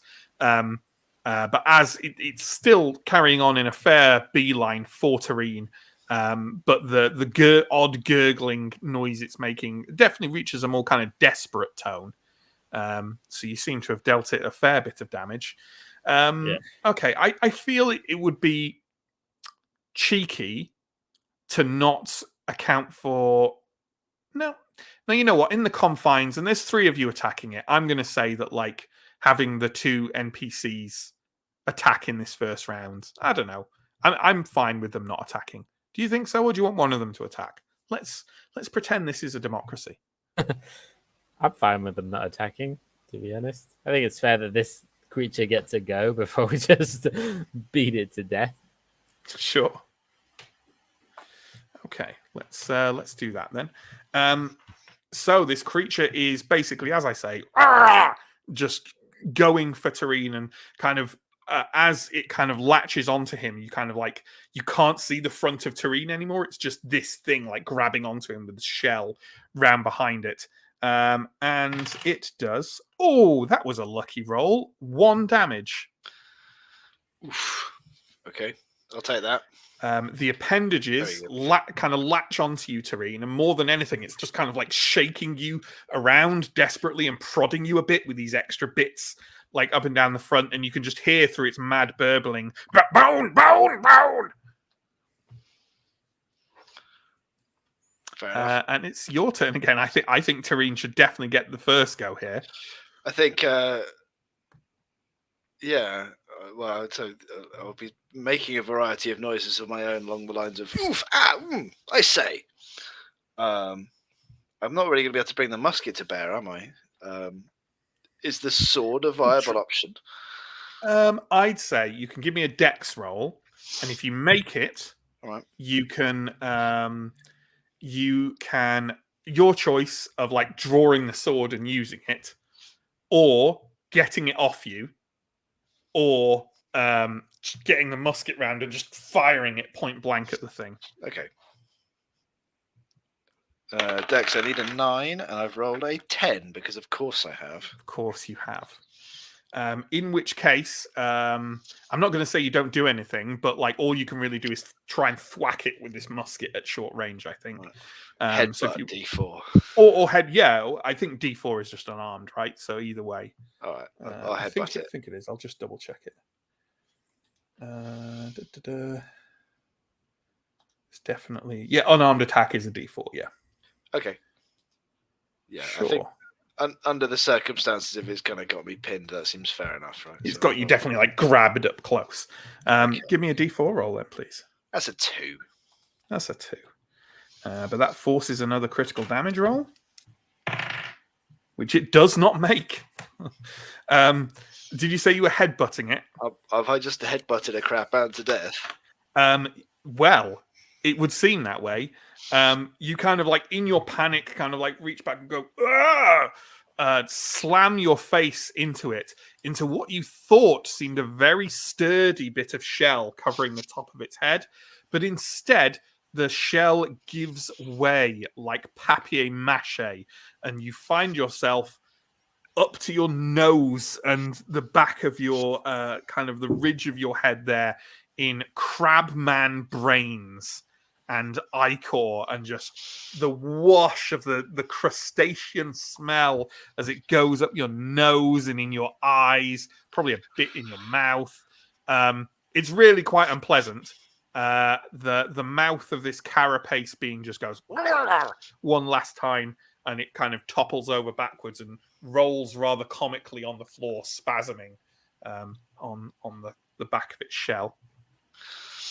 I will sort of wipe my face off and rinse the bicocket in the briny foam.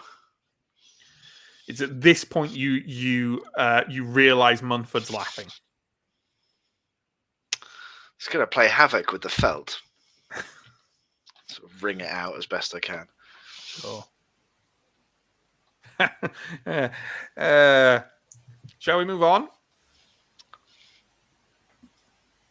I think we should. Before more crabs come.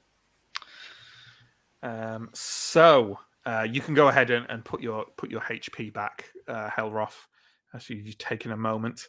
And I won't roll another random encounter for another loitering, because otherwise we'll just literally be in here rolling all the wandering encounter things.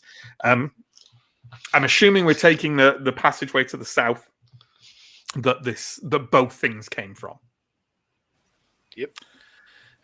Okay, you find yourself in another square room, a square room with stone walls, very obviously constructed stone walls.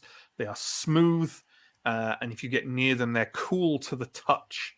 On the floor is coming out of the ground is a large metal pipe spewing out that foam at a very high rate.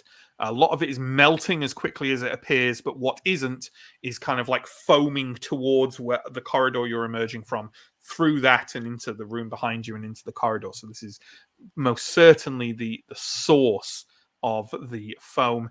In the ceiling is a grate of some kind. And to the south is another foam-filled tunnel. This one a bit lower than the others, but a fairly similar structure. You just have to hunch to get through it. And obviously, you've just come through a foamy corridor. Although on this side of the foamy corridor, it is a stone archway, just to complete the, odd. You were going through a rather random corally corridor, and now you're in this constructed stone room. And you've gone into a new room, so I'm going to roll for encounter. No. So, what are we going to do? I'd like to have a look up through the grate. Mm-hmm. Is there daylight, darkness? There is darkness. Darkness. We could keep on going. Was that something Yernak said? Yeah. The grate, a noise comes from it immediately as Yernak starts talking that goes.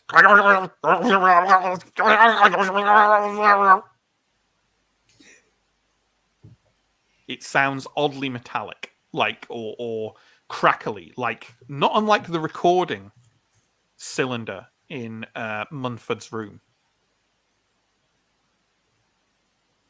Did you say that, Jonak?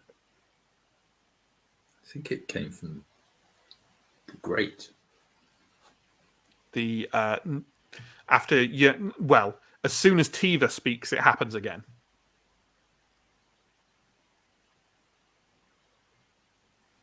It seemed like an identical sound. Is it responding to noise? I say. It happens again. Okay.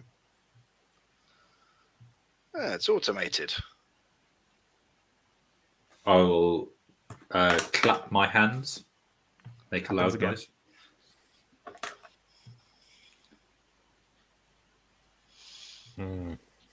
It seemed. I mean, if you had to guess, you would say it's somewhat incomprehensible language. It didn't sound entirely dissimilar from the noises the carapace was making, but not exactly the same either. Can you talk to this Helroth? Or not? I can try. I will break out the Flesh Tome of Babel and we'll look up the universal code speech for, I don't know. Hi, are you a living thing? Sure. Does it specifically only work on living things? Yes. You know what? I'm going to allow this. I think the thing of the Flesh Tome of Babel is if you're using it, everyone can hear around you, can hear the things, right? I talk in a language which is not sort of, a normal language, but it is one that everybody can understand.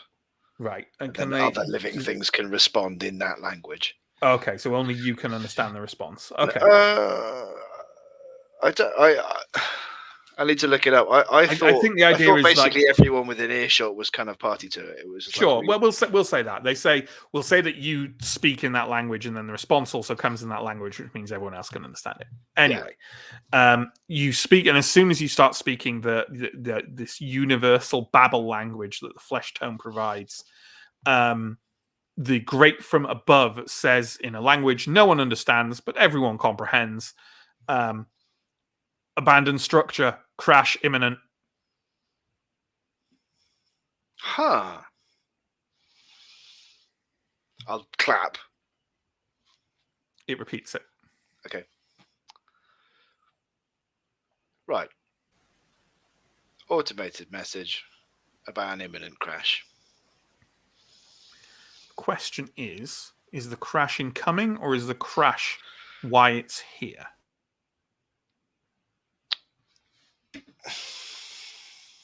I mean, I don't see that we have any way of influencing matters either way. Either it's already happened and it's not a problem for us, or it's going to happen and we're already stuck inside a coral. It's called basic curiosity, Tareen, for God's sake. Oh, not that I'm not curious, just that I'm sanguine about the outcome. Maybe that it's already crashed because the other creatures didn't seem that alarmed, and they've probably heard this before. Well, I'm sure we will find out one way or another. Unless anyone has some magical device they wish to turn this grate into treasure with, I suggest we move on. Let's. Tareen, do you want to investigate the metal pipe there? Not particularly. We might be able to fit you down it if we cut your arms off. I rather like them. I've grown attached to them. So, the only way out of the room is another tunnel to the south, which is full of, slightly hunched tunnel full of foam, or you'd have to retrace your steps. Keep going. Yeah, I think we're going south, aren't we? Okay. You make your way through into another chamber, which let me just check the kind of dimensions of it. Yes, again, a squarish chamber. And obviously there's the entrance to the north, which is the one you've come through, which is another archway. There is there are 2 doors on the east wall. And on the south, there is what appears to be a rather steep chute full of salty foam that presumably leads to somewhere down below. The room in general is kind of bubbling with the foam from the pipe. And in the center of the room is a tiny and somewhat large, described here as a shell man. I'm going to say they look very different from the carapace, but they're still kind of shell-like. Maybe they have that kind of like almost spiral, pointy shell over to one side, which is glittering with odd little flecks of color. The man himself is quite humanoid and just has one head kind of like poking out of the edge of the shell with little fat hands that are kind of like working at themselves. He sees you enter and goes,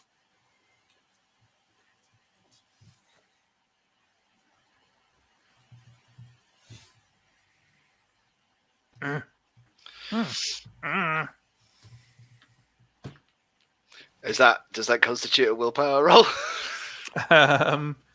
Sure. Yeah. I passed that one. The little chunky shell man goes.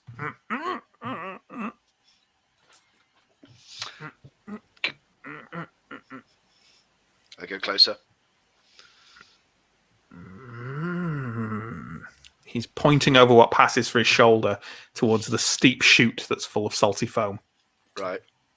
Do I get the sense that he's trying to warn me about it, or tell me that that's the No, way you kind of get the sense he's like, that's where you go if you want exciting adventures. I will try speaking to him just in English, for want of an understanding of what the common language is called in this. Like, good afternoon.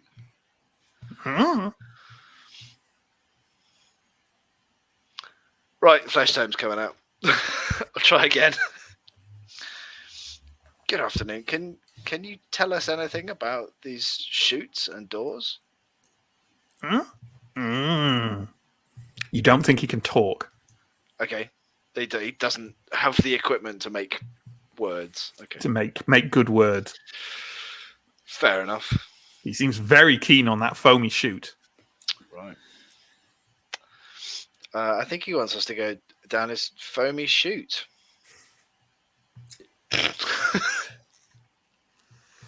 I have an idea. Click that.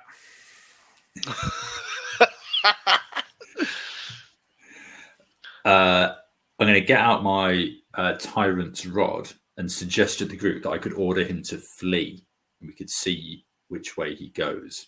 And if he goes down the foamy chute, then maybe that tells us that it's safe. Good idea, bad idea? I mean, it seems like a nice chunky shell man. I don't know if we want to scare him away. He does seem friendly. Okay. A little too insistent now. I think you may have over-egged the foamy chute pudding. I wish Rexter was here. Rexter does seem like he really has his head screwed on. He'd know if this guy was telling the truth. I could just tell. Shall we try the doors first?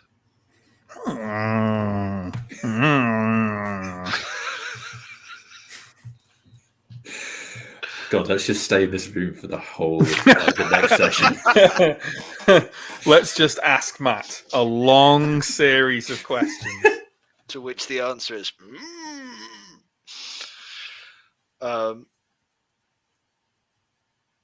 So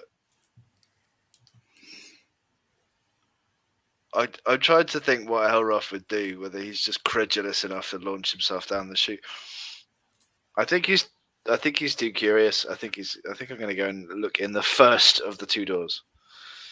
Sure. So that I'll say that's the one on.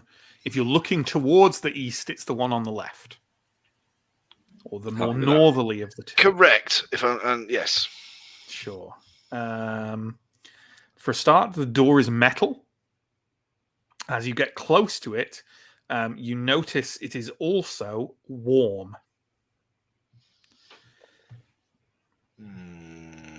Okay. Does it have a mechanism for opening? Yeah, just like a little handle. Let's try it carefully. Okay. You open up into a room, another square room, not too big a room. There is a door, another metal door on the far side of the room, so on the east wall. And there are a series of what seem to be rather large, elaborate-looking metal cages around the room that's all seem to have, they're fancy. They have some kind of like mechanism built into them. They're all empty though. Okay. And all open. Yeah, that's. Oh, I suppose I'll kind of gesture for the others to come and have a look. This does not look like a good time. I don't think our treasure is here. Somewhere nearby, now that you're in this room, which is quite warm, you can also hear, and it's difficult to pin down where, but somewhere nearby you can hear a kind of roll noise, like something pulsating. You can also hear in the previous room a kind of like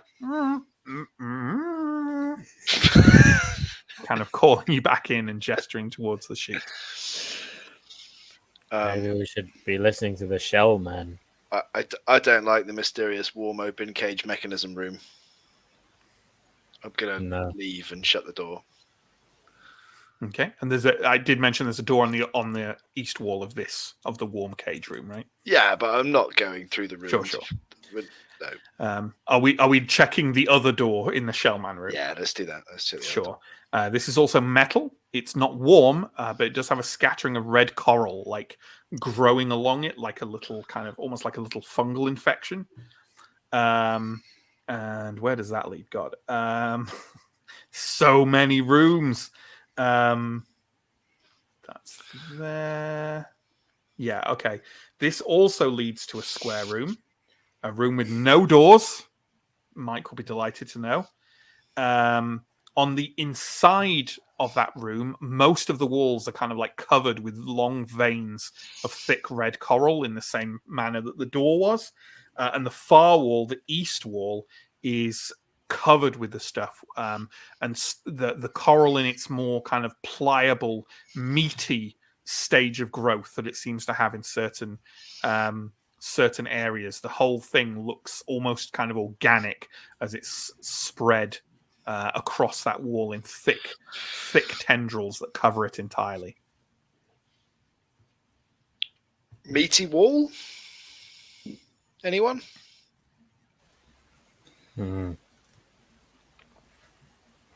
So that or the foam. I'm going to go up to the meaty wall and sniff it, because I didn't really get a chance to sniff the meat piles when we first entered. Sure. It does not smell meaty. It has a vague ironish scent to it. Okay. You can also hear somewhere within this kind of like slightly organic looking coral. You can hear a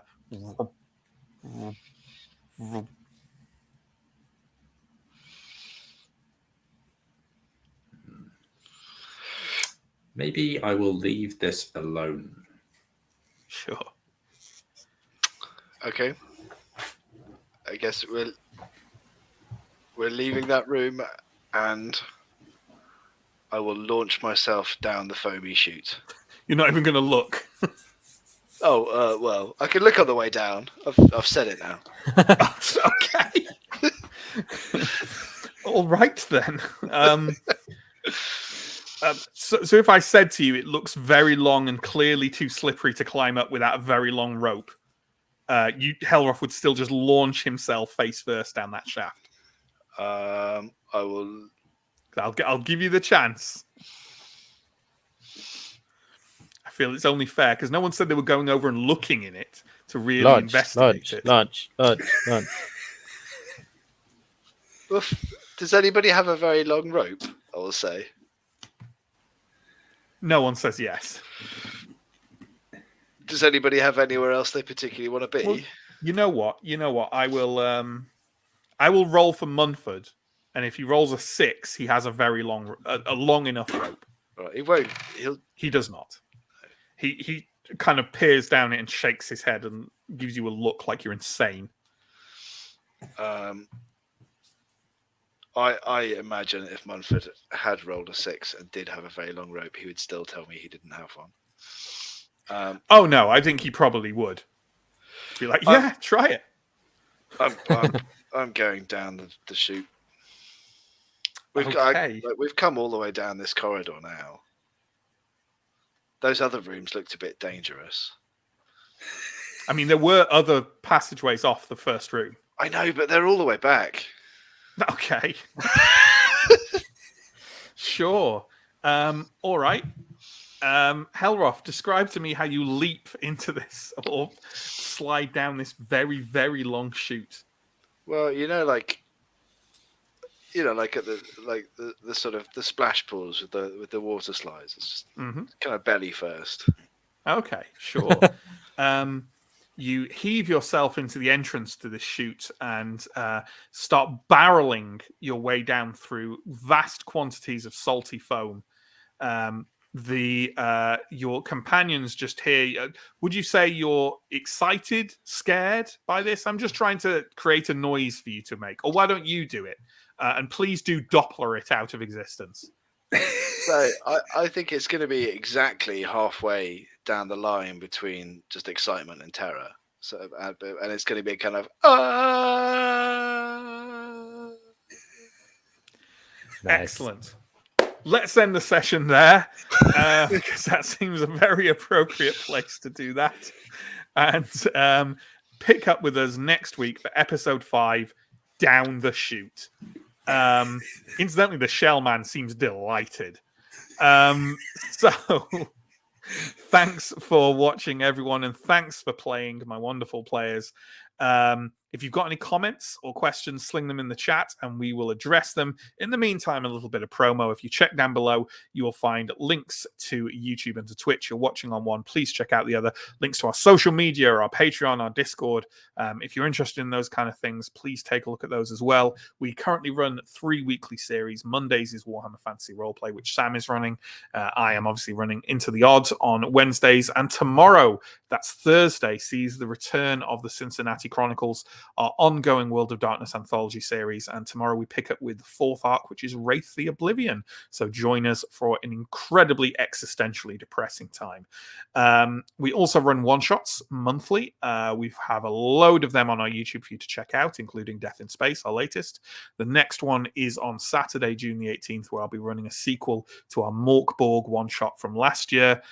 You don't have to watch the first one to enjoy it, although if you do want to watch it, it is on our YouTube.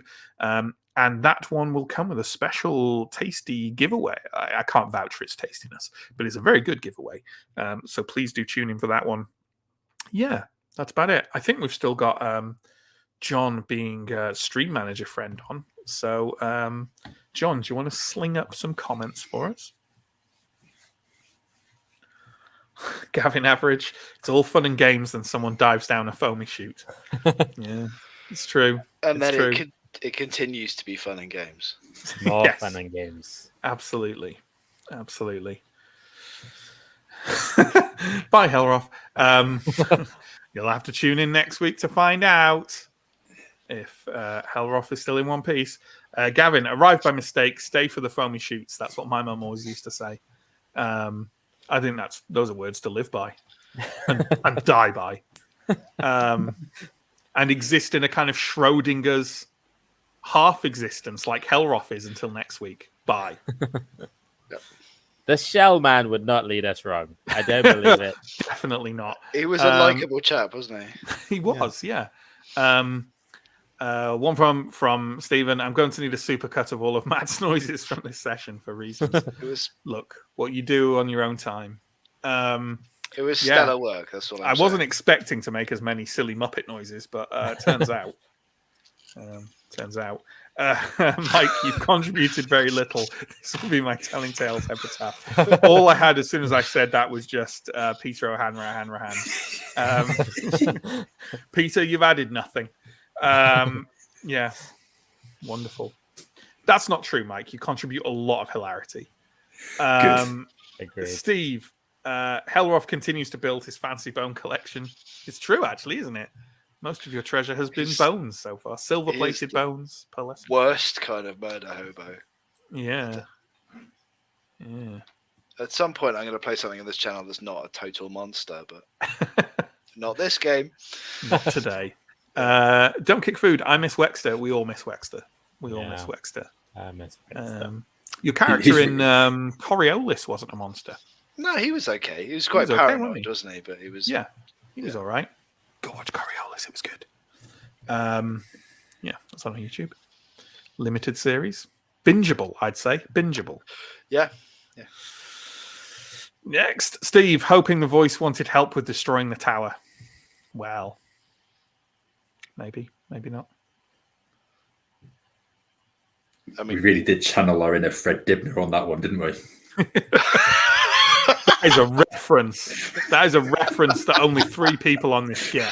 I have no idea. By reasons of age. Jesus Christ. Of all the things I didn't imagine as to reference at the end of this session, Fred Dibner was one of them. Fred Dibner. Fred Dibner. Yeah, just Google, look, just YouTube Fred Dibner Tower. I'm being told he's an English steeplejack. What's Correct. a steeplejack? I don't know what a steeplejack is. And television presenter. Okay. I'm still lost as to how there's a famous bit of TV, which I'm pretty sure is from before, certainly from before me and Mike were even born. But if you were around in the 80s, there was only a limited amount of television available. So they just put it on over and over again. And it's just a famous bit of essentially news footage, like local news, boring footage, where this television presenter climbs a massive, it's a chimney, right? Like an old, chimney. He was famous for he's like going up towards tall places and like doing repair work or dismantling them brick by brick sometimes. Okay. Yeah. When you first said it, I thought, like, is this some famous arsonist from the 80s or something like that? Yeah, well, they haven't pinned that on him yet, but he was a celebrity from the 70s, so he was up to something. Have we got anything else, John? Another one from Stephen. Ironic that the character is armed with a half brick, but the Lego representation somehow doesn't include a brick. Well, you'd think of all of the things. Yeah. I'm trying to think of something witty, but I can't. It's too many voices, too many silly voices. That's it. I'm done. And I'm already mentally gearing myself up for Wraith the Oblivion tomorrow night. So I'm already in a mode of kind of existential panic. So that'll be good. Yeah, join us next week for more Into the Odd, where the fate of Hellroth will be revealed, and probably we'll talk about some of it. We'll see what the other characters do as well. Yeah. More Into the Odd next week. Thank you for watching. Thank you for playing. And we'll see you then. Goodbye.